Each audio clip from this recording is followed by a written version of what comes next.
నమస్కారం అండి. This is hash tag you. ఆంధ్రాలో తంతే ఒడిస్సాలో దేకిన మన మాజీ స్పీకర్ తమ్మినేని సీతారాం గారు గారు పెట్టాలి తప్పదు.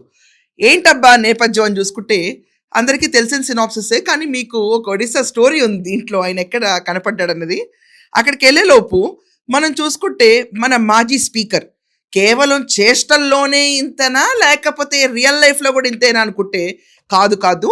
నేను స్పీకర్గా ఉన్నప్పుడు ఏ రకంగా చెలరేగిపోయానో రియల్ లైఫ్లో కూడా కబ్జాలు దందాల్లో ముందుంటాను అని చెప్పి మన సీతారాం గారు ఎక్కడ వెనకడిగేలా 900 గజాల స్థలం శ్రీకాకుళంలో బలగా అనే చోటు నుంచి అక్కడ చోట్లో 900 గజాల స్థలం పైన కన్నేసి ఆ ఓనర్ ఎవరంటే అందవరపు గోవిందరాజులు గారు.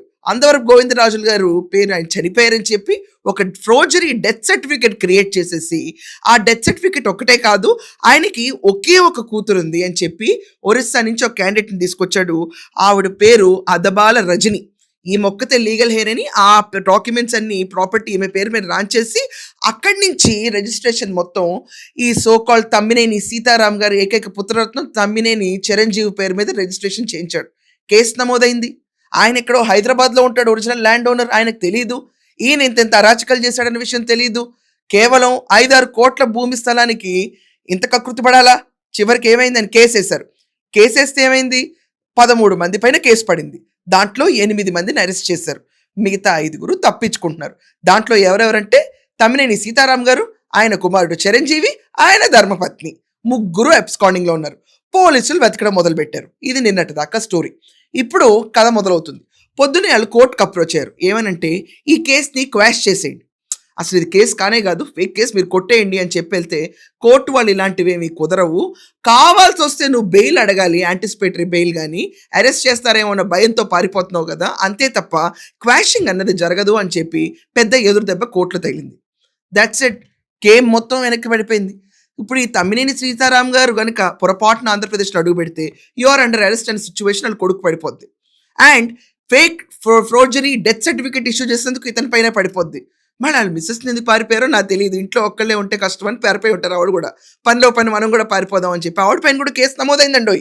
ఐఎమ్ వెరీ సారీ, ఆవిడ పైన కేసు నమోదైంది. తమ్మినేని సీతారాం గారు కేవలం మన చూసుకుంటే కేవలం స్పీకర్గానే కాదు, 1982లో తెలుగుదేశం పార్టీలో వచ్చిన యువ నాయకుల్లో ఒక నాయకుడు. తర్వాత చంద్రబాబు నాయుడు గారి టెన్యూర్లో మున్సిపల్ మంత్రి. 2004లో ఓడిపోతే 2009లో ప్రజారాజ్యం పార్టీ నుంచి మళ్ళీ ఓడిపోతే 13లో వైసీపీలో జాయిన్ అయ్యి 19లో ఆయన ఆంధ్రప్రదేశ్కి స్పీకర్గా అంటే అసెంబ్లీ స్పీకర్గా పొజిషన్ తీసుకుని అక్కడ కూడా చంద్రబాబు నాయుడిని టార్గెట్ చేస్తా కూర్చో ఏంటి నువ్వు అని చెప్పి చులకనగా మాట్లాడటం.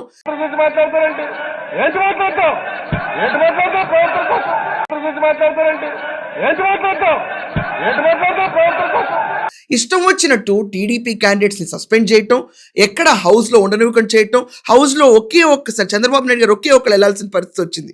ఆ టైంలో చెలరేగిపోవటం, అమరావతిని శ్మశానం అంటాం, రెచ్చిపోయి మాట్లాడాడు మొత్తం. చివరికి చూసుకుంటే అతని కాన్స్టిట్యువెన్సీలో అతను తిరగలేని పరిస్థితి.